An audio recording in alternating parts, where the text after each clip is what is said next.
A powerful executive humiliates a man for looking poor, not knowing he owns the entire company.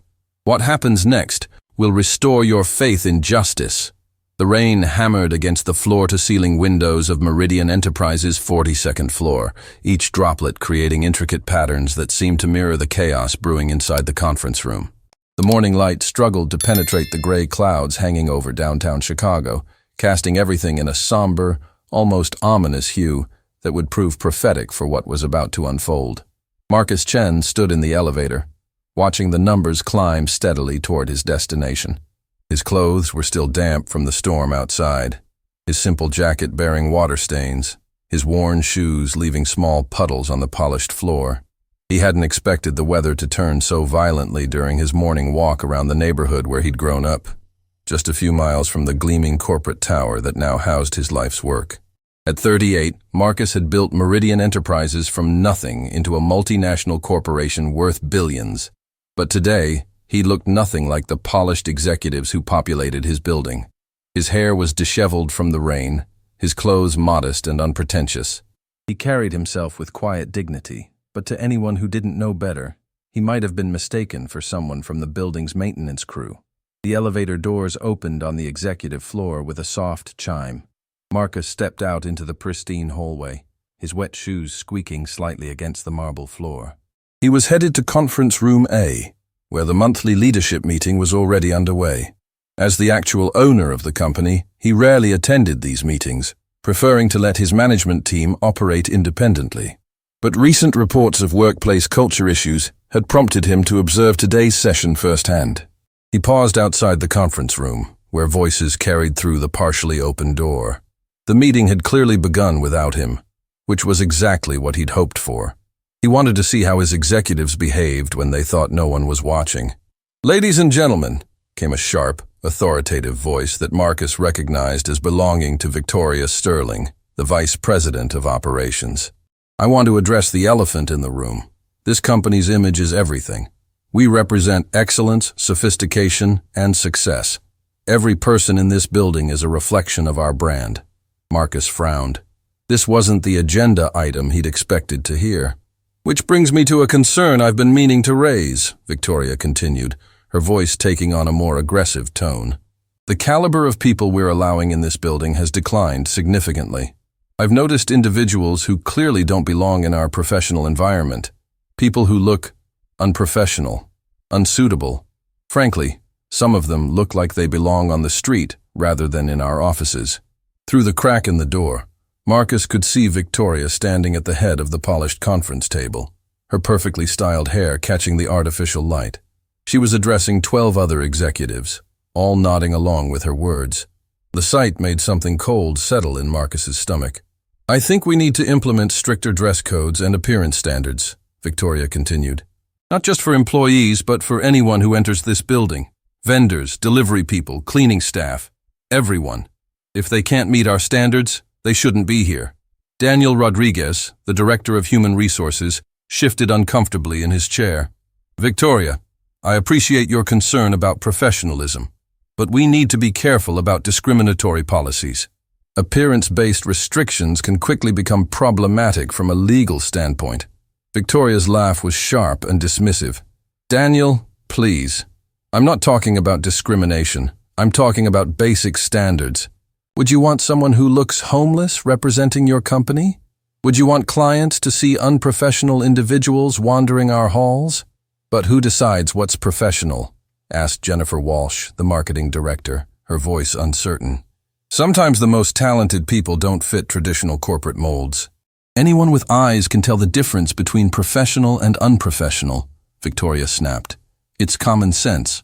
If someone looks like they can't afford decent clothes, if they appear unkempt or unsuitable, they don't belong in our environment. Period." Marcus felt his jaw tighten. He'd built this company on principles of merit and inclusion, believing that talent came in many forms. Hearing his own vice president advocate for judging people based on appearance was deeply disturbing. "I think Victoria has a point," interjected Robert Kim, the chief financial officer. "Our building security should be more selective about who they allow access.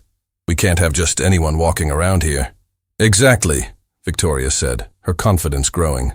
In fact, I've already spoken to security about being more vigilant. I've instructed them to question anyone who looks suspicious or out of place. The conversation was interrupted by a soft knock on the conference room door.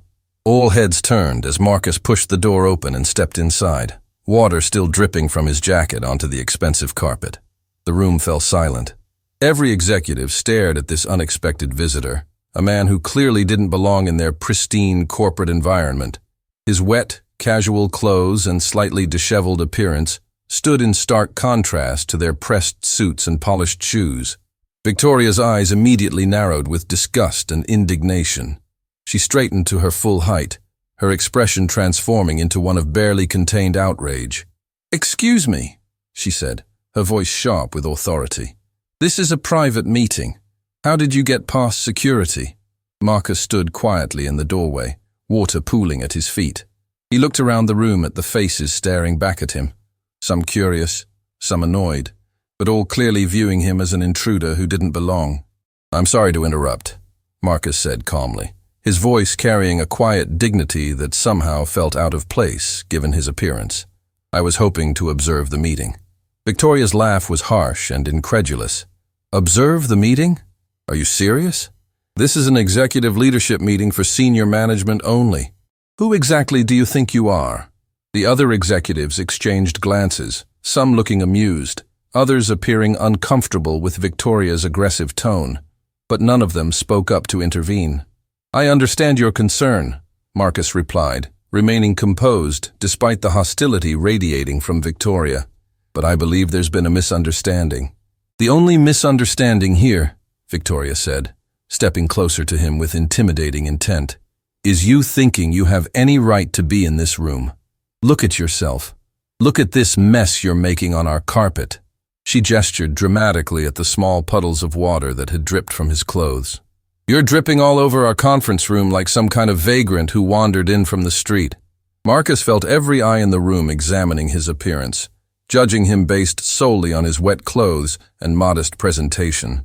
The silence was deafening, broken only by the sound of rain continuing to pelt the windows. "Victoria, maybe we should—" Daniel Rodriguez started to say, but Victoria cut him off with a sharp gesture. "No, Daniel. This is exactly what I was talking about. This is the perfect example of what's wrong with our building security." She turned back to Marcus, her voice dripping with condescension. "Sir, I don't know how you got past the front desk, but you clearly don't belong here.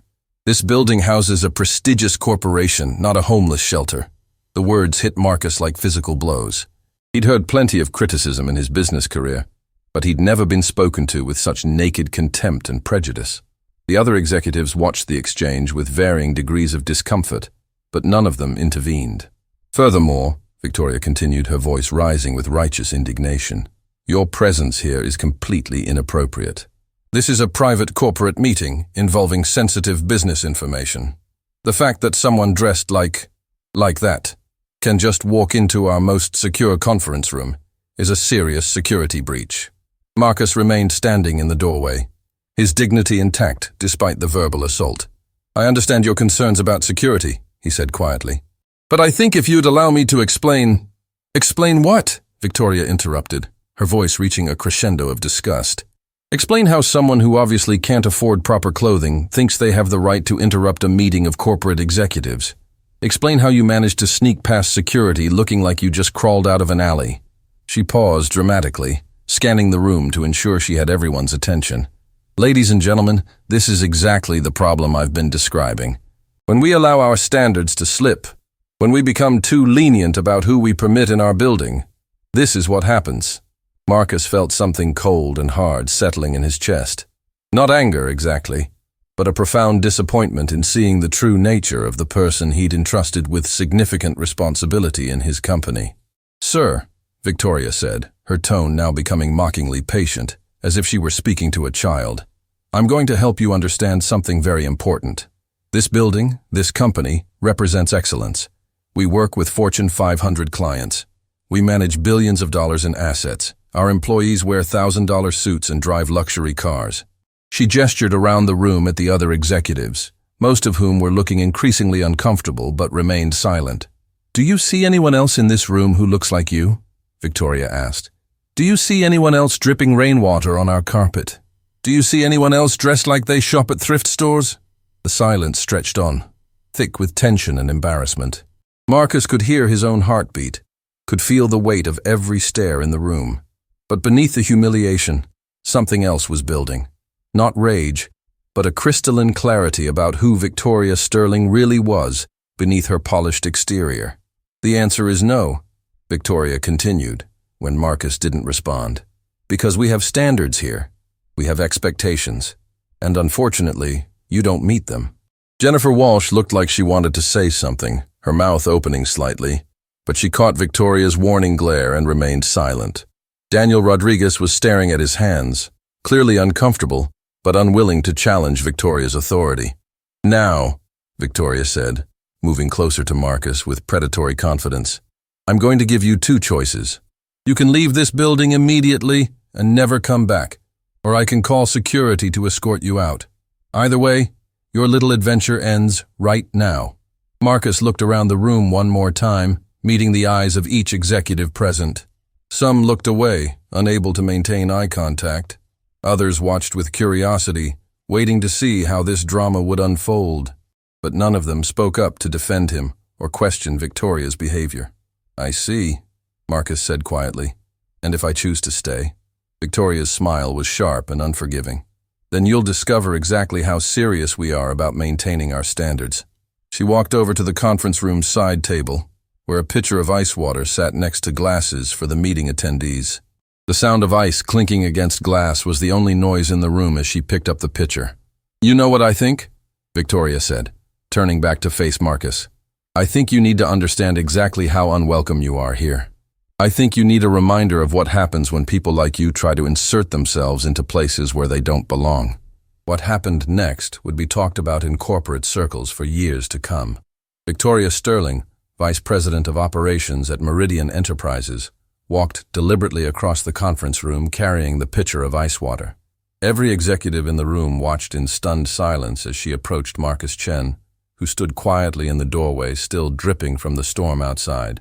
"Sometimes," Victoria said, her voice carrying a cruel satisfaction, "actions speak louder than words." And with that, she upended the entire pitcher over Marcus's head. Ice-cold water cascaded down his face, soaking through his already damp clothes and splashing onto the floor around his feet.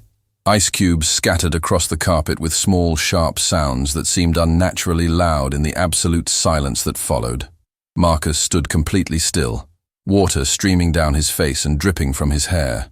He didn't flinch, didn't cry out, didn't react with anger or shock.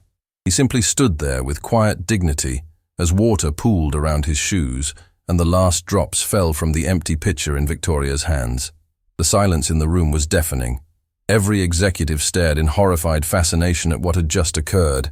Some looked shocked, others embarrassed, but none of them moved to intervene or protest Victoria's actions. "There," Victoria said with cold satisfaction, setting the empty pitcher down on the conference table with a decisive clink. "Now, maybe you'll understand that you don't belong here." Marcus slowly wiped water from his eyes with the back of his hand. When he looked up, his expression was unreadable, neither angry nor defeated, but somehow profoundly sad. "Is that how you treat people in this company?" he asked quietly. "That's how I treat people who refuse to know their place," Victoria replied without hesitation. "This building, this company, has standards, and you, whoever you are, fall far short of those standards."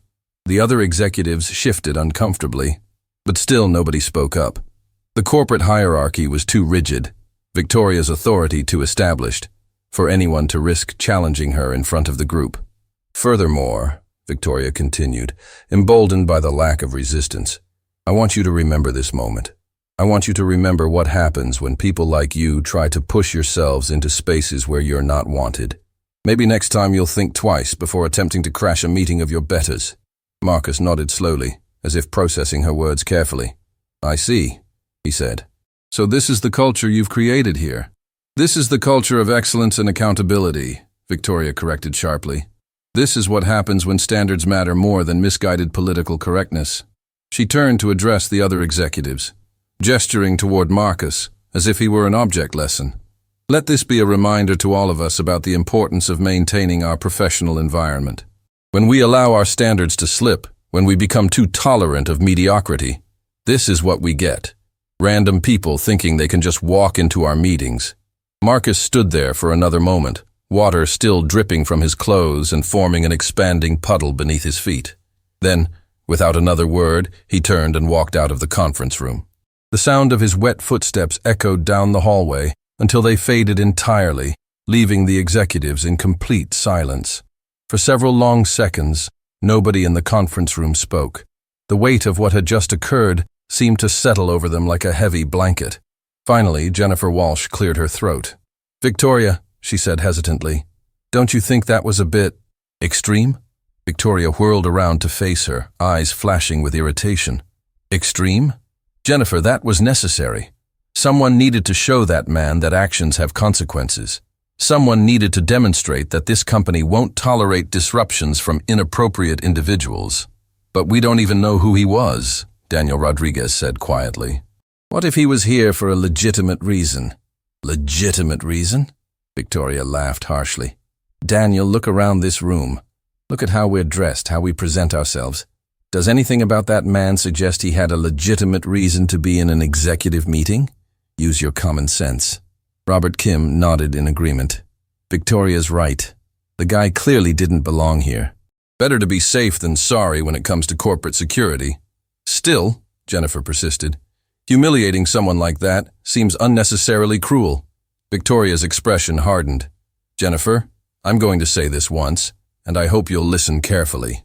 This company succeeds because we maintain standards. We don't succeed by coddling every person who wanders through our doors looking for sympathy." She moved back to her position at the head of the conference table, clearly considering the matter closed. "Now, let's get back to business. We have actual work to do, and we've already wasted too much time on this distraction." But several of the executives found it difficult to focus on the remainder of the meeting. The image of water cascading over the quiet stranger's head and his dignified response to such humiliation lingered in their minds. Meanwhile, Marcus Chen made his way down the hallway toward the elevator, leaving a trail of water droplets behind him. He passed several employees who stared curiously at his soaked appearance, but he ignored their looks and continued walking with steady purpose. When the elevator doors closed, Marcus pulled out his phone and dialed a number he knew by heart. "Sarah," he said when the call connected, "it's Marcus. I need you to arrange an emergency board meeting for tomorrow morning. All directors, all senior management, no exceptions." Sarah Mitchell, his executive assistant, could hear something in his voice that she'd never heard before. "Of course, Mr. Chen. May I ask what this is regarding?" "Corporate culture," Marcus replied simply, "and accountability." After hanging up, Marcus stood in the elevator as it descended toward the parking garage.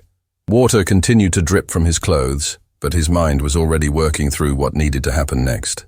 The humiliation he'd just experienced wasn't about him personally. It was symptomatic of something much larger and more troubling within his own company. He thought about Victoria Sterling's words, her casual cruelty, her assumptions about worth and value based solely on appearance. He thought about the other executives who had witnessed her behavior and chosen to remain silent. Most importantly, he thought about all the employees throughout Meridian Enterprises who might be subjected to similar treatment when no one was watching. The elevator reached the parking garage, and Marcus walked to his car, a modest sedan that he preferred over the luxury vehicles his position could afford. As he sat in the driver's seat, still dripping water onto the leather upholstery, he made a decision that would change everything. The next 24 hours would reveal truths that would shake Meridian Enterprises to its very foundation. The following morning arrived with crystalline clarity, the previous day's storm having washed the city clean. Sunlight streamed through the floor-to-ceiling windows of Meridian Enterprises' main boardroom as executives began filing in for what they'd been told was an emergency leadership meeting. Victoria Sterling arrived precisely on time, dressed in an impeccably tailored suit that spoke of both authority and expensive taste. She carried herself with the confident bearing of someone who had never doubted her place in the corporate hierarchy. The events of the previous day seemed to have only reinforced her sense of righteousness about maintaining company standards. "Good morning, everyone," she said brightly as she took her usual seat near the head of the long mahogany table. "I hope we can keep this brief." I have a client presentation at 10. The other executives who had witnessed yesterday's confrontation filed in with varying degrees of discomfort. Jennifer Walsh looked troubled, her usually bright demeanor subdued. Daniel Rodriguez appeared nervous, constantly checking his watch and shifting in his chair. Even Robert Kim, who had supported Victoria's actions, seemed less certain in the clear light of morning. "Has anyone heard what this is about?" asked Thomas Bradley, the director of international operations, who hadn't been present for the previous day's incident. "Probably just quarterly reviews," Victoria replied dismissively. "You know how corporate loves their surprise meetings." At exactly 9 o'clock, the boardroom doors opened, and Sarah Mitchell entered carrying a stack of documents. Behind her walked a figure that made several executives do double takes. It was Marcus Chen, but he looked completely different from the soaked, humble man they'd encountered yesterday. Today, he wore a perfectly fitted charcoal suit, Italian leather shoes, and a watch that cost more than most people's cars. His hair was professionally styled, and he carried himself with the unmistakable bearing of someone accustomed to absolute authority. Victoria glanced up from her phone as he entered, then looked again more carefully. Something about the man seemed familiar, but she couldn't quite place him. The transformation was so complete that she didn't immediately connect him to yesterday's incident. "Ladies and gentlemen," Sarah announced, "the chairman and chief executive officer, Marcus Chen." The words hit the room like a physical force. Every conversation stopped. Every movement ceased. The silence was so complete that the air conditioning system seemed unnaturally loud. Victoria's face went through a series of expressions: confusion, disbelief, recognition, and finally, dawning horror. Her phone slipped from her suddenly nerveless fingers and clattered onto the conference table. Marcus took his place at the head of the table, the position that had always been his by right, but which he rarely used. He looked around the room calmly, meeting each executive's eyes in turn. When his gaze reached Victoria, she seemed to shrink in her chair. "Thank you all for attending on short notice," Marcus said, his voice carrying the quiet authority of someone who had never needed to raise it to be heard. "I called this meeting to address a serious matter concerning our corporate culture and values." Jennifer Walsh stared at Marcus with growing recognition and mounting embarrassment. Daniel Rodriguez had gone pale, clearly understanding the implications of what was about to unfold. Several executives who hadn't been present for yesterday's meeting looked confused, but they could sense the tension crackling through the room. "Yesterday," Marcus continued, "I conducted an unscheduled observation of our monthly leadership meeting. What I witnessed has prompted me to call into question some fundamental assumptions about how this company operates." Victoria opened her mouth to speak, but no words came out. She seemed frozen, caught between denial and the slowly dawning realization of the magnitude of her mistake. "During my observation," Marcus said, "I heard disturbing conversations about implementing appearance-based discrimination in our workplace. I heard executives discussing the need to exclude people who don't meet certain aesthetic standards. Most concerning of all, I witnessed behavior that runs counter to every value this company was founded upon." He paused, letting his words sink in. The silence stretched taut with anticipation and dread. "Victoria," Marcus said, turning his attention directly to the vice president of operations, "would you like to share with the board your thoughts on workplace standards?" Victoria's mouth opened and closed like a fish gasping for air. Her face had gone white, except for 2 bright spots of color on her cheeks. She looked around the room desperately, as if seeking some escape route, but found only the stares of her colleagues. I don't understand," she managed to whisper. "You don't understand?" Marcus asked, his tone remaining perfectly calm and professional. "Let me help clarify. Yesterday, you advocated for judging employees and visitors based solely on their appearance. You suggested that people who look unprofessional or unsuitable don't belong in our building. Do you remember that conversation?" Victoria's breathing had become shallow and rapid. She nodded almost imperceptibly. "You also," Marcus continued, "had an encounter with a visitor to our conference room, someone you felt didn't meet your standards. Can you describe that encounter for the board?" The question hung in the air like a sword. Victoria's hands trembled as she gripped the edge of the conference table.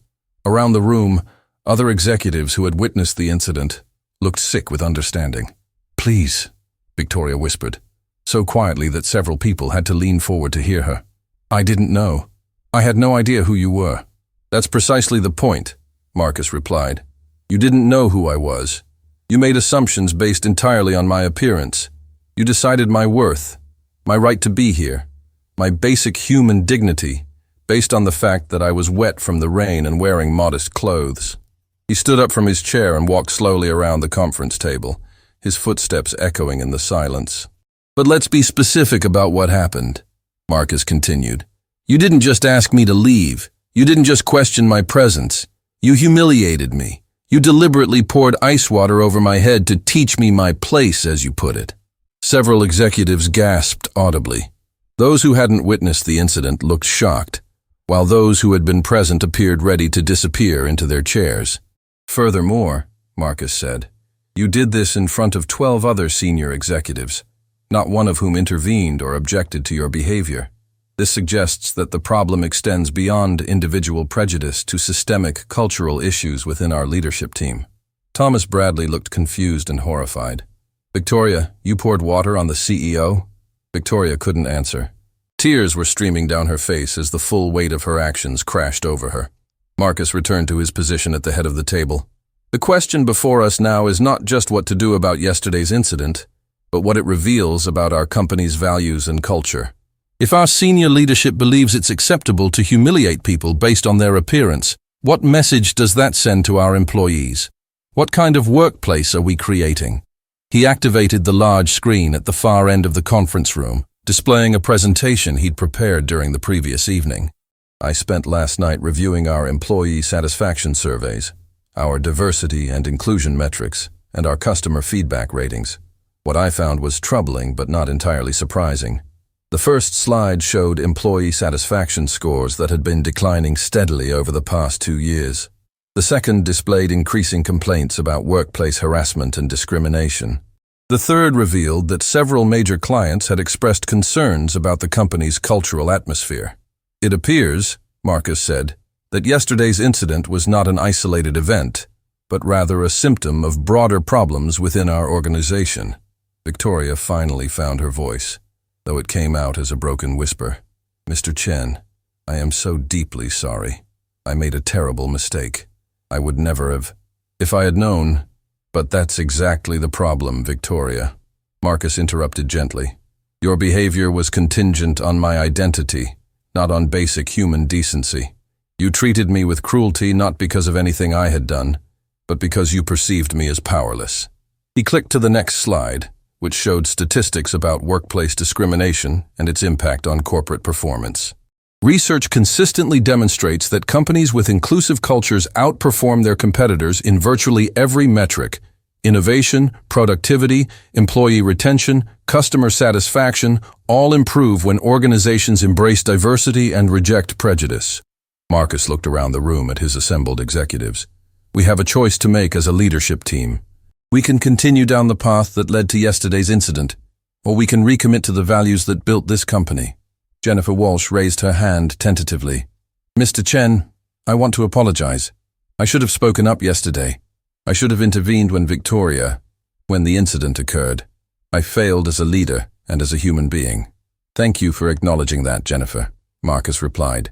Leadership requires moral courage, especially in difficult moments. Yesterday, that courage was absent from our conference room. Daniel Rodriguez cleared his throat. Sir, I also want to apologize.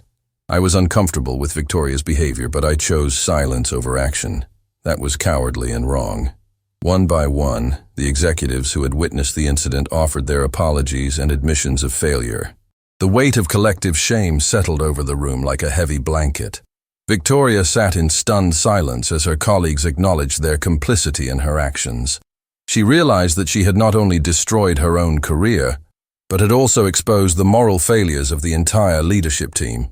These apologies are a start, Marcus said, but words without action are meaningless. We need systemic changes to ensure that yesterday's incident never happens again. He clicked to a new slide, outlining a comprehensive cultural transformation plan. Effective immediately, we will be implementing mandatory unconscious bias training for all employees. We will establish an anonymous reporting system for discrimination complaints. We will review and revise all policies to ensure they promote inclusion rather than exclusion. The next slide detailed changes to hiring and promotion practices, emphasizing merit-based evaluation and diverse candidate pools. Additionally, Marcus continued, we will be bringing in external consultants to conduct a thorough cultural audit. Every department, every team, every manager will be evaluated on their commitment to inclusive leadership. Victoria raised her hand with visible effort. Mr. Chen, I understand that my actions were unforgivable. I'm prepared to accept whatever consequences you deem appropriate. Marcus studied her for a long moment. Victoria, your behavior yesterday was indeed unacceptable. But terminating you without addressing the underlying cultural issues would be treating the symptom rather than the disease. He clicked to the final slide of his presentation. Instead, I'm implementing a different consequence. You will be enrolled in an intensive leadership development program focused on empathy, inclusion, and unconscious bias.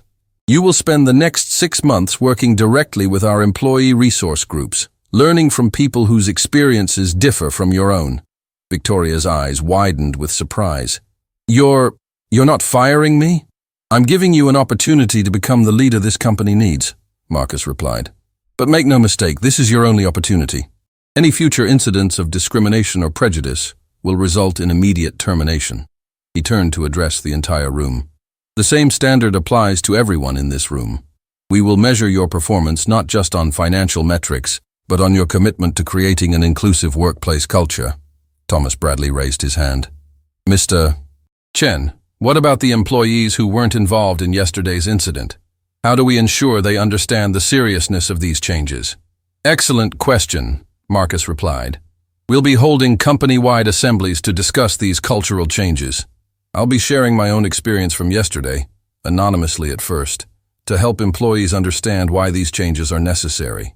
The meeting continued for another hour as Marcus outlined specific implementation timelines, accountability measures, and success metrics. By the time it concluded, every executive in the room understood that Meridian Enterprises was embarking on a fundamental transformation. As the meeting ended and executives began filing out, Victoria remained seated, staring at her hands. Marcus approached her directly. Victoria, he said quietly, I want you to understand something. Yesterday's incident was hurtful and humiliating, but it also provided a valuable lesson about our company's true culture. I'm giving you the chance to be part of the solution, rather than remaining part of the problem. Victoria looked up at him with tears in her eyes. Mr. Chen, I don't understand why you're being so generous. I treated you with unconscionable cruelty. Because, Marcus replied, transformation requires grace as well as accountability. Yesterday you showed me who you are when you think no one important is watching. Now I want to see who you can become when you choose to be better. He handed her a business card. This is Dr. Patricia Williams, the leadership coach who will be working with you. Your first session is scheduled for tomorrow morning. Victoria took the card with shaking hands. I won't let you down, Mr. Chen. I promise. Don't make promises to me, Marcus said. Make commitments to yourself and to the employees who deserve better leadership. Over the following weeks, word of the incident and its aftermath spread throughout Meridian Enterprises. The story was told and retold, evolving with each telling, but the core message remained consistent. The company was serious about creating an inclusive culture where everyone was treated with dignity and respect. Victoria Sterling threw herself into the leadership development program with the fervor of someone seeking redemption. She attended every session with Dr. Williams, participated actively in employee resource group meetings, and gradually began to understand how her privileges and assumptions had shaped her worldview. The transformation wasn't easy or immediate. There were moments of resistance, occasions when her old patterns of thinking reasserted themselves. But slowly, painfully, she began to develop the empathy and self-awareness that had been lacking in her leadership style. 3 months after the incident, Victoria was assigned to mentor a group of new employees from diverse backgrounds. Among them was David Martinez, a brilliant analyst who had grown up in poverty and worked his way through college while supporting his family. During one of their mentoring sessions, David shared his experiences with workplace discrimination and the subtle ways that classism manifested in corporate environments. As he spoke about feeling invisible and undervalued despite his qualifications, Victoria felt a profound recognition of her own past behavior. David, she said when he finished, I want to share something with you. A few months ago, I was exactly the kind of leader who would have overlooked your talents because of assumptions about your background. She went on to describe the incident with Marcus Chen, taking full responsibility for her actions and explaining how the experience had forced her to confront her own prejudices. The CEO gave me a second chance I didn't deserve, Victoria concluded. Now, I want to make sure that talented people like you never have to face the kind of discrimination I once perpetuated. David listened with growing amazement. You're the VP who poured water on Mr. Chen? Victoria nodded, shame still evident in her expression. That was the lowest moment of my professional life, but it was also the beginning of becoming a better leader. From that conversation forward, David became one of Victoria's strongest advocates within the company. He had witnessed firsthand her genuine commitment to change, and his endorsement carried significant weight with other employees who had been skeptical of her transformation. Meanwhile, Marcus Chen continued his own journey of discovery about his company's culture. He implemented a practice of regular walks through different departments, sometimes in his executive attire and sometimes in more casual clothing, observing how employees were treated based on their perceived status. The differences were stark and troubling. When he appeared as the polished CEO, employees were deferential and accommodating. When he dressed more modestly, he was often ignored or treated dismissively by the same people who had been obsequious in other circumstances. These observations informed a series of policy changes designed to address systemic inequalities within the organization.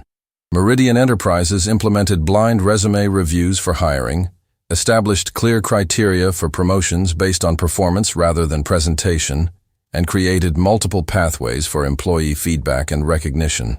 6 months after the initial incident, the company's employee satisfaction scores had improved dramatically. Turnover rates dropped, productivity increased, and customer feedback reflected the improved workplace culture. But perhaps the most significant change was in Victoria Sterling herself. The woman who had once judged others based on appearance had become a passionate advocate for inclusive leadership.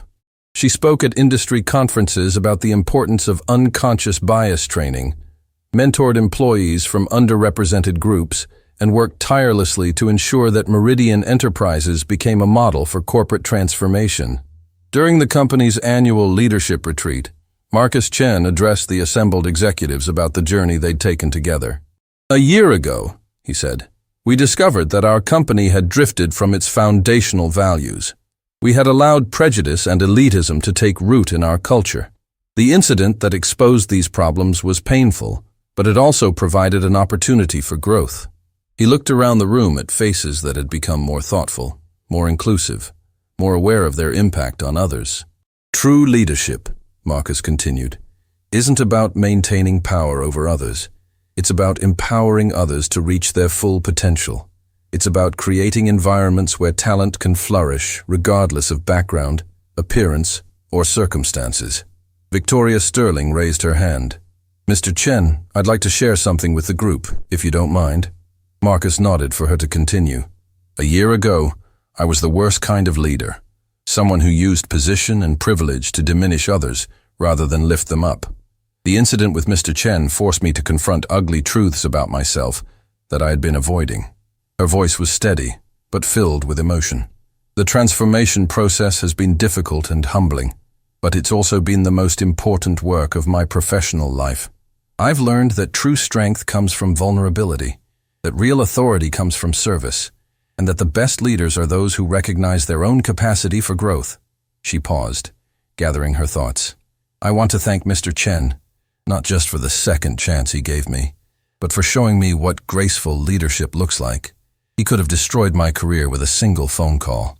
Instead, he chose to invest in my potential for change." The room erupted in applause, not just for Victoria's words, but for the transformation they represented.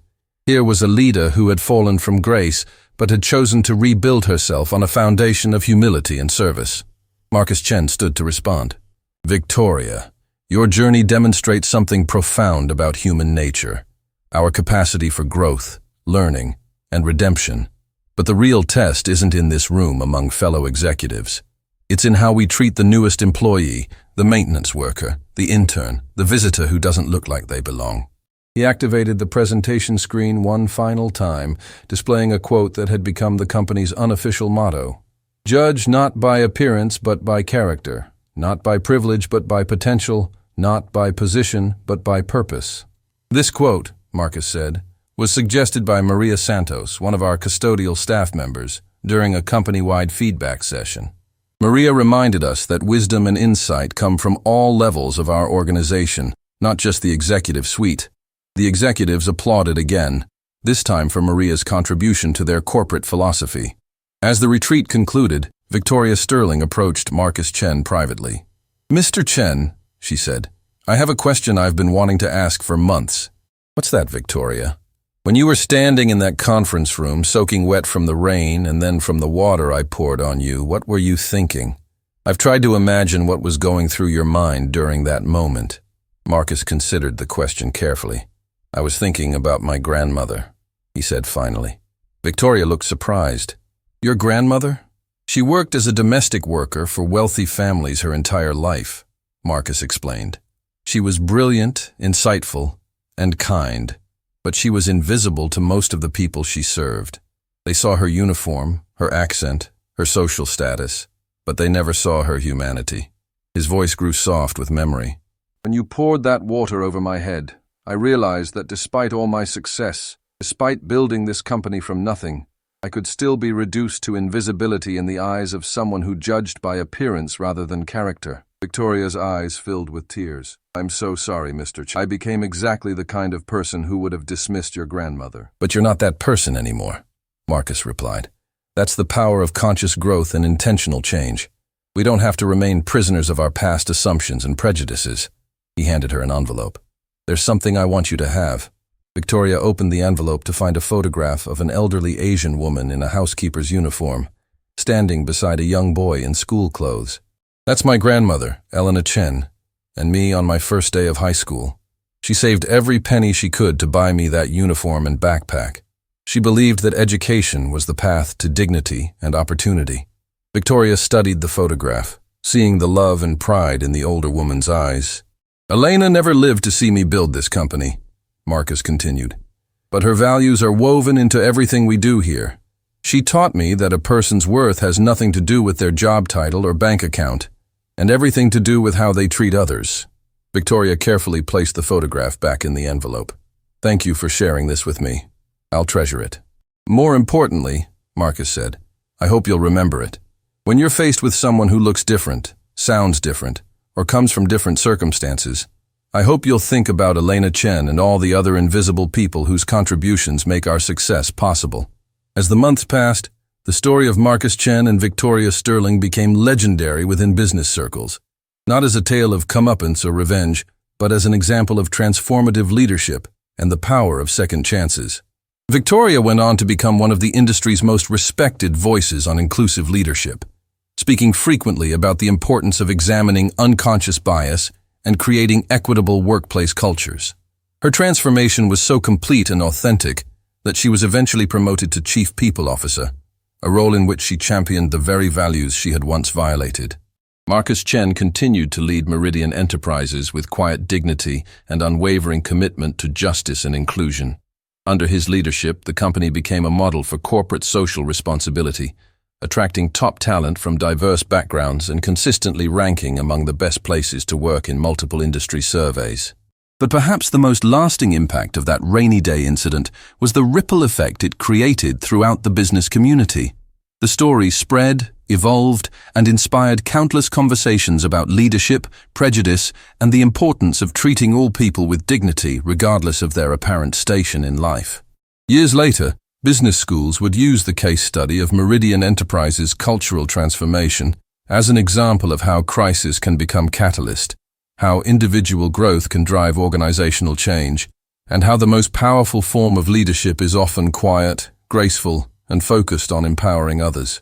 The conference room where Victoria Sterling had poured water over Marcus Chen's head was eventually renovated and renamed the Elena Chen Conference Room, honoring the woman whose values had shaped her grandson's approach to leadership.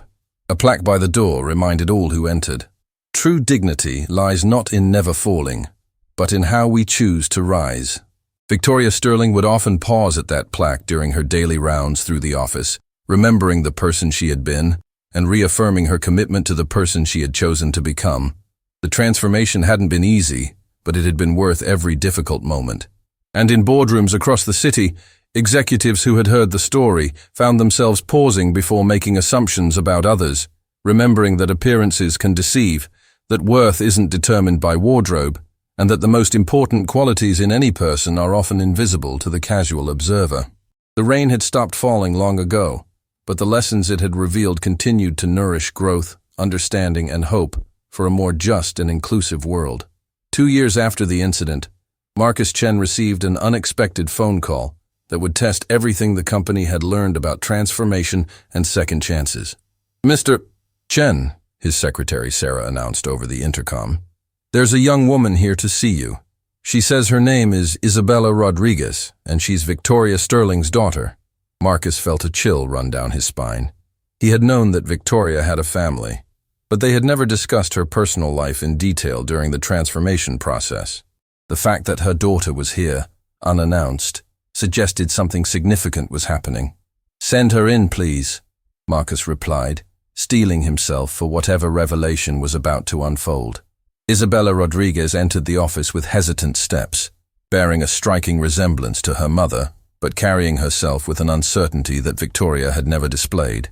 She was perhaps 22 years old, dressed professionally but modestly, and her eyes held a mixture of determination and apprehension that Marcus recognized from his own youth. "Mr. Chen," she began, her voice trembling slightly, "thank you for seeing me without an appointment. I know you must be very busy." "Not at all, Isabella. Please have a seat." "How can I help you?" Isabella settled into the chair across from Marcus's desk, clutching a worn leather portfolio in her lap. "Mr. Chen, I need to tell you something about my mother, about the day she humiliated you in that conference room." Marcus leaned forward, sensing that this conversation was about to reveal another layer of complexity to an already profound story. "I want you to know," Isabella continued, "that the woman who poured water on your head was not the mother who raised me. Something had changed in her during the months leading up to that incident. She had become someone I barely recognized." Isabella opened her portfolio and pulled out a series of medical documents. "3 days before she attacked you, my mother received a diagnosis that she kept secret from everyone at work. She had been experiencing personality changes, memory issues, and uncharacteristic aggression for several months." Marcus examined the documents with growing concern. They showed that Victoria had been diagnosed with a brain tumor, a condition that could indeed cause dramatic personality changes and impaired judgment. "She was scheduled for surgery the week after your board meeting," Isabella explained, tears beginning to form in her eyes. "She was terrified that if the company knew about her condition, she would lose her job, and our family would lose our healthcare coverage." The revelation hit Marcus like a physical blow. Throughout Victoria's transformation and redemption arc, she had been fighting not just against her own prejudices, but against a medical condition that was literally changing her brain chemistry. "Isabella," Marcus said softly, "why didn't your mother tell me this during our conversations about her development program?" "Because she was ashamed," Isabella replied. "She said that regardless of what was happening in her brain, her actions were inexcusable. She didn't want the medical condition to be seen as an excuse for treating you with such cruelty." Isabella pulled out another document, a letter written in Victoria's handwriting. "She wrote this letter to you the night before her surgery," Isabella said, handing it to Marcus. "She asked me to deliver it only if something went wrong during the operation." Marcus's hands trembled slightly as he unfolded the letter. Victoria's familiar handwriting covered 3 pages of elegant stationery. "Dear Mr. Chen," the letter began, "if you are reading this, it means that I did not survive the surgery to remove my brain tumor. I cannot bear the thought of leaving this world without ensuring you know the full truth about my actions and the incredible gift you gave me in the aftermath." Marcus continued reading, his emotions growing more complex with each paragraph. "The doctors tell me that the tumor may have been affecting my personality and judgment for months before our encounter in the conference room. This knowledge has brought me no comfort, because I know that medical conditions can explain behavior, but they cannot excuse it. Every person deserves to be treated with dignity, regardless of what internal struggles their oppressor might be facing." The letter went on to detail Victoria's experience during the transformation program, her growing understanding of inclusive leadership, and her gratitude for the chance to rebuild herself into someone worthy of her position. What you gave me, Mr. Chen, was not just a second chance. It was the opportunity to discover who I could become when I chose to be better than my circumstances. The leadership program, the mentoring experiences, the constant examination of my own prejudices. These things helped me grow beyond what the tumor was trying to make me become. Marcus looked up at Isabella, who was watching his face carefully as he read. Your mother survived the surgery, he said. She's been cancer-free for over a year now. Isabella nodded, tears streaming down her face. The surgery was successful, and the personality changes have largely resolved. But she says the person she became during the transformation program, that's who she wants to remain. She says the tumor may have triggered her worst impulses, but overcoming those impulses required conscious choice and constant effort. Marcus set the letter down carefully. Isabella, why are you showing me this now? Why didn't Victoria come herself? Because she's in the hospital again, Isabella said, her voice breaking. Not for the tumor, that's gone. But yesterday, she collapsed at work. The doctors say it's stress-related, brought on by months of pushing herself to prove that she's worthy of the second chance you gave her. The irony was devastating. Victoria had worked so hard to transform herself and prove her worth that she had literally made herself sick with the effort. She's been working 18-hour days, Isabella continued, taking on extra projects, mentoring twice as many employees as anyone else, speaking at conferences every weekend. She's trying so hard to make up for that one terrible moment that she's destroying her health. Marcus stood up from his desk and walked to the window, processing this new information. The woman he had believed was finding perfect balance and redemption was actually struggling with a different kind of self-destructive behavior. Isabella, he said finally, what would you like me to do? I want you to go see her, Isabella replied. I want you to tell her that she doesn't have to earn your forgiveness over and over again. I want you to help her understand that redemption doesn't require self-destruction. Within an hour, Marcus was standing in Victoria's hospital room, looking at a woman who had lost considerable weight and appeared exhausted beyond her years. Victoria's eyes widened in shock when she saw him enter. Mr. Chen, she whispered, struggling to sit up in the hospital bed. You shouldn't be here. I'm fine, really. I'll be back to work tomorrow. Victoria, Marcus said gently, pulling a chair close to her bed. Your daughter showed me your letter, the one you wrote before your surgery. Victoria's face went pale. She wasn't supposed to. I told her only if... I know, Marcus interrupted, but I'm glad she did. We need to talk about what redemption actually means. Over the next hour, Marcus and Victoria had one of the most honest conversations of their relationship. Victoria revealed the crushing weight of guilt she carried, not just from the original incident, but from the knowledge that her brain tumor may have been influencing her behavior for months before their confrontation. I keep wondering, Victoria said, how many other people I hurt during that time? How many employees felt the impact of my condition without anyone realizing what was happening? Marcus listened as Victoria described her compulsive need to prove herself, her fear that any sign of weakness would confirm that she didn't deserve her position, and her belief that she had to be perfect to justify the grace she had been shown. Victoria, Marcus said when she finished, do you remember what I told you about my grandmother Elena? Victoria nodded weakly. Elena used to say that forgiveness is not something you earn, it's something you accept. The more you try to prove you deserve it, the more you miss the point of receiving it in the first place. He reached into his briefcase and pulled out a framed photograph, the same picture of Elena that he had shown Victoria years earlier. My grandmother had a brain aneurysm when I was 15, Marcus continued. For 6 months before it was diagnosed, she became someone I didn't recognize. She was angry, paranoid, and sometimes cruel to the very people she loved most. When we found out about the medical cause, I spent years feeling guilty for being angry at her during that time. Victoria's eyes filled with tears as she recognized the parallel. But eventually I learned that loving someone means accepting their humanity, including their medical struggles, their mistakes, and their imperfections. Elena didn't need to earn my love back after her recovery. She had never lost it. Marcus set the photograph on Victoria's bedside table. The same principle applies to redemption in the workplace.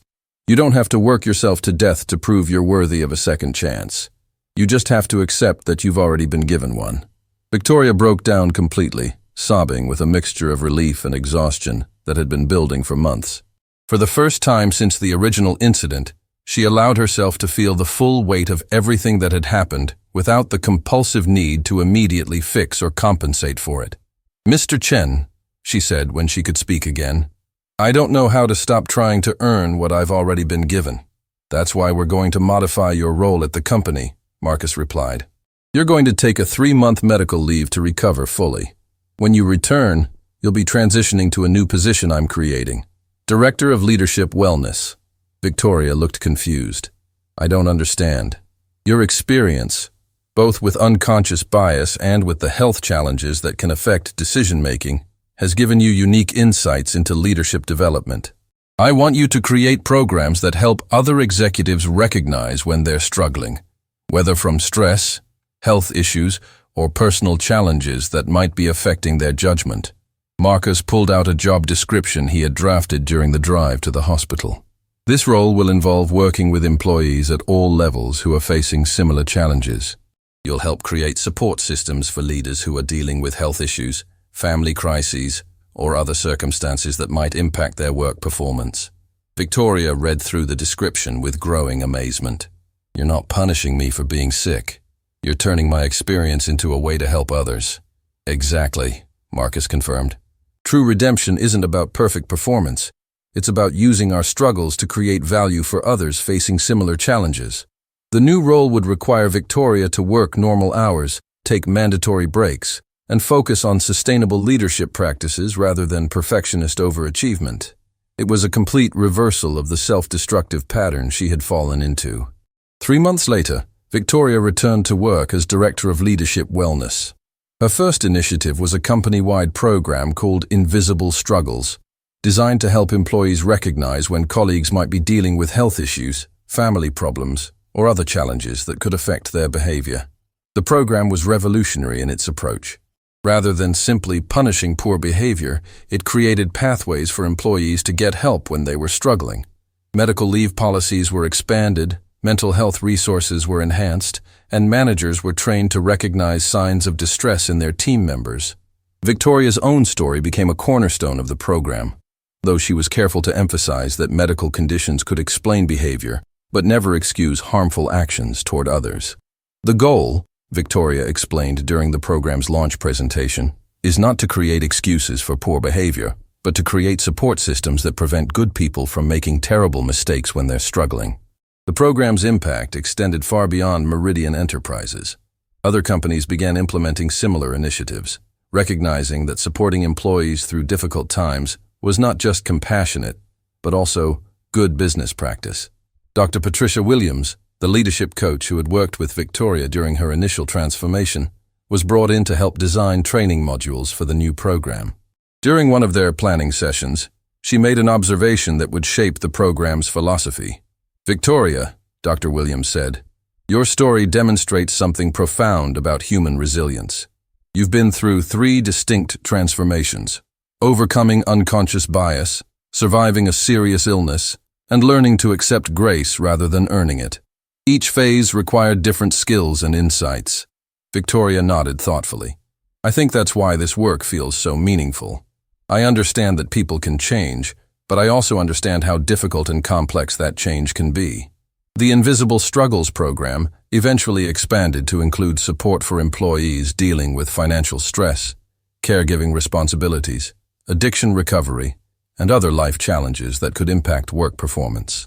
Victoria worked with each department to create individualized support plans that maintained high standards while providing compassionate assistance. One of the most successful components was a peer mentoring system where employees who had overcome various challenges were paired with colleagues facing similar struggles. Victoria often served as a mentor herself, sharing her experience with other leaders who were dealing with health issues or recovering from professional mistakes. The program helped dozens of employees facing various challenges, from health issues to family crises. Each success story reinforced the value of supporting people through difficult times, rather than simply punishing poor performance. 5 years after the original incident, Marcus Chen stood before a packed auditorium at the National Leadership Conference, preparing to deliver the keynote address about transformative leadership. In the front row sat Victoria Sterling, healthy and radiant, surrounded by dozens of employees whose lives had been touched by the programs she had developed. Leadership, Marcus began, is not about maintaining an image of perfection. It's about having the courage to face our imperfections and transform them into sources of strength for others. He told the story of his own humiliation and Victoria's redemption, but he also shared the deeper lessons about health, stress, and the importance of creating supportive workplace cultures. True leadership, Marcus continued, recognizes that every person is fighting battles we cannot see. Our job as leaders is not to judge those battles, but to create environments where people can get the help they need to fight them successfully. The audience was captivated by the story's complexity, how a moment of cruelty had revealed not just personal prejudice, but also institutional gaps in supporting struggling employees.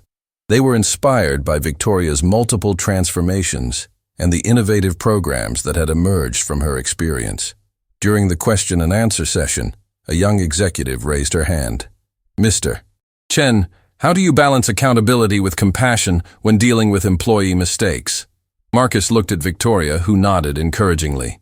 Accountability and compassion are not opposing forces, he replied. True accountability includes taking responsibility for creating conditions that support people's success. When someone makes a mistake, our first question should not be, how do we punish this?